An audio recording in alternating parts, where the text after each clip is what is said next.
অনেকদিন পর আজকে পাতুরি বানালাম বাসায়, তা আবার বাসার ছাদ বাগানের পুঁই গাছ থেকে কয়েকটা পাতা নিয়ে পুঁই পাতা দিয়ে পাতুরি বানিয়েছি।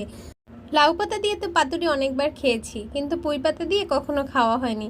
ছাদ বাগানে এখন তেমন কোনো গাছ নেই, তবে এই পুঁই গাছটা হয়েছিল। আর এই গাছটার পাতাগুলো অনেকটা বড় বড় হয়েছিল। পুঁই গাছের পাতাগুলো দেখার পরই চিন্তা করেছি যে এই পাতাগুলো দিয়ে পাতুরি বানাবো। আর দেখুন, পাতাগুলো কিন্তু এক একটা পানের মতো বড় বড় সাইজের। পাতাগুলো নিয়ে বাসায় চলে আসলাম। পাতাগুলো ধুয়ে এখন একটা ঝাঁপিতে করে রেখে দিচ্ছি কিছু সময়ের জন্য, যেন পানিটা ঝরে যায়। এখানে আমি পাতুরি বানানোর জন্য ছোট সাইজের কিছু রামসোস মাছ নিয়ে নিয়েছি। আমি এই মাছগুলোকে রামসোস মাছ হিসেবেই চিনি। আপনারা যদি অন্য কোনো নামে চিনে থাকেন অবশ্যই কমেন্ট করবেন। আর আজকে আমি বড় মাছের পাতুরি তৈরি করব না, ছোট মাছ দিয়ে পাতুরি তৈরি করে দেখাবো। এখন আমি মাছের সাথে মশলাগুলোকে একটু মেখে নেব।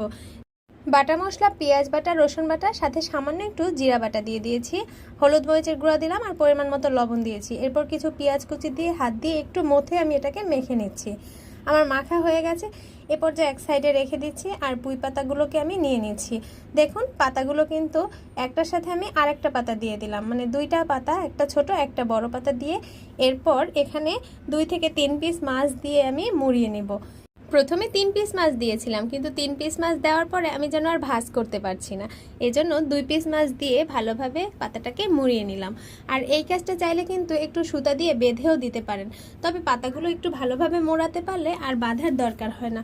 আমরা অনেক সময় লাউ পাতা বা কুমড়ো পাতার পাতুরি বানাতে গেলে কিন্তু সুতা দিয়ে বেঁধে দেই, তবে আজকে আমার পুঁই পাতার পাতুরিটা আর বাঁধতে হয়নি। আমি এভাবেই ফ্রাই প্যানে বসিয়ে দিব। আমরাও কিন্তু বাসায় এর আগে কখনো ছোট মাছের পাতুরি খাইনি, তবে এই পাতুরিটা খাওয়ার পর কিন্তু ছোট মাছের পাতুরির ফ্যান হয়ে গেছে সবাই। ভেবেছি এরপর থেকে ছোট মাছের পাতুরি আবারও বাসায় বানাবো। এখন আমি ফ্রাই প্যানে দিয়ে দিলাম পাতুরিগুলো এক একটা করে। এরপর উপর থেকে সামান্য একটু তেল দিয়ে দিব। তেল দিয়ে আমি ঢাকনা দিয়ে কিছুক্ষণ ঢেকে জাল করে নিব। তার আগে একটু বলে নিচ্ছি, রেসিপিটা যদি ভালো লেগে থাকে অবশ্যই লাইক, কমেন্ট আর শেয়ার করে দিবেন। আপনাদের একটা লাইক কমেন্টে কিন্তু আমার ভিডিও করার আগ্রহটা অনেকটা বেড়ে যায়। আর এখানে আমি এখন ঢাকনা দিয়ে কিছুক্ষণ জাল করে নিচ্ছি। এরপর ঢাকনাটা একটু তুলে আপনাদেরকে দেখিয়ে দিচ্ছি। দেখুন, অনেকটা কিন্তু পানি বেরিয়ে এসেছে। আমি কিন্তু এখানে কোনো এক্সট্রা পানি ব্যবহার করিনি। আর এই পানিতেই কিন্তু মাছটা পুরোপুরি সিদ্ধ হয়ে যাবে, আর পাতাটা তো একদমই নরম হয়ে গেল। ঢাকনা উঠিয়ে কিছুক্ষণ জাল করে কিন্তু পানিটা একদম শুকিয়ে নিয়েছি। আর পাতুরিটা দেখতে এমনটা হয়েছে।